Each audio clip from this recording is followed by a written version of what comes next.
जय गुरु जी। शुक्राना गुरु जी। बहुत बहुत शुक्राना गुरु जी। सच में बताऊं गुरु जी, मेरा कल से ही शुक्राना करने को बहुत मन था, लेकिन कल शाम को समय ना मिलने के कारण मैं शुक्राना ना कर सकी। आपका बहुत बहुत शुक्राना गुरु जी। मैं कल आके अपनी आंखें दिखाने के लिए हॉस्पिटल गई। जब मैं हॉस्पिटल गई तो वहां मैंने पर्ची कटाई और मैं लाइन में बैठ गई।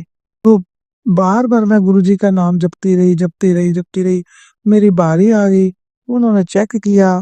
फिर चेक करने के बाद क्या कि आपके तो पर्दे खराब हो गए हैं। मैं तो बड़ी परेशान हो गई। कहने लगे फिर इसकी स्कैनिंग होगी, तो आप नीचे पर्ची जाओ और पर्ची कटा के लाओ, तो फिर आपकी स्कैनिंग होगी। मैं घबरा गई क्योंकि मैं अकेली थी, साथ में किसी को लेके नहीं गई थी। फिर मैं पर्ची कटाई और फिर मैं ऊपर आई जहाँ स्कैनिंग होनी थी। तो मैंने डॉक्टर साहब से पूछा कि मैंने पेमेंट जमा करा दी है, अब मेरी जो है स्कैनिंग करा दो। तो डॉक्टर साहब ने मेरी स्कैनिंग की और कहते आप बैठ जाओ। स्कैनिंग करने के बाद मैं बैठ गई। तो मैं फिर भी भगवान जी का, गुरु जी का मंत्र जाप करते रही है, गुरु जी है, गुरु जी मेरा को सही, मेरा जो भी काम हो सही हो। तो सच में बताती हूँ, गुरु जी तो सच्ची मन की आवाज को सुनते हैं। मैंने इतनी हैरान थी कि जो मैंने गुरु जी से पुकार की, थोड़े समय के बाद क्या मैसेज आया कि आपकी जो स्कैनिंग हुई थी उसको चेक कर लिया गया। आप वो डॉक्टर साहब ने बुलाया।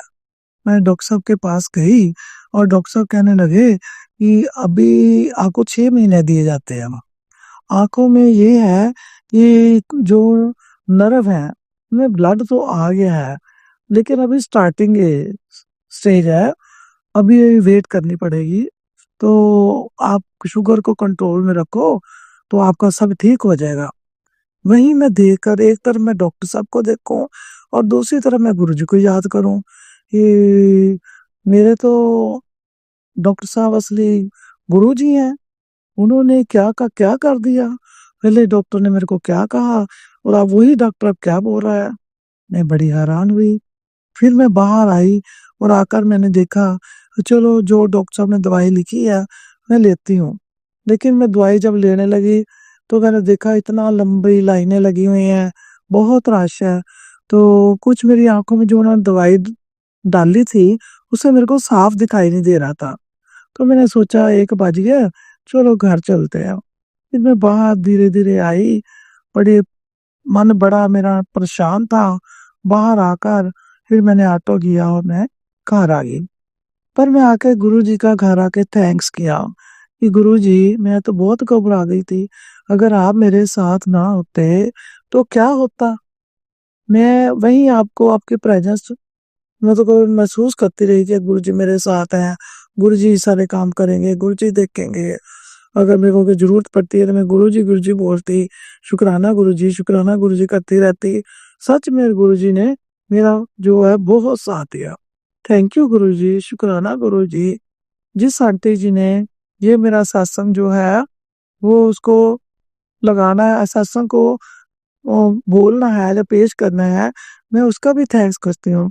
भगवान उनकी भी इच्छा पूरी करे गुरुजी, उनके भी भंडार भरे जैसे मेरे भंडार भरे हैं। गुरुजी मेरे को किसी चीज की कमी नहीं है। घर में सब कुछ है, किसी चीज की कमी नहीं। खाने की, पीने की, घर की, पैसे की, आपने बहुत दिया है। एक कमी यही है, एक तो अपनी मेरे को शारीरिक कमी है, तो दूसरी जो है मेरे जो अंकल हैं वो मेरे से सीधे मुंह बात नहीं करते। हरदम जब मैं बोलती भी हूँ तब भी मेरे को परेशान करते हैं। वो बात करना पसंद नहीं करते हैं।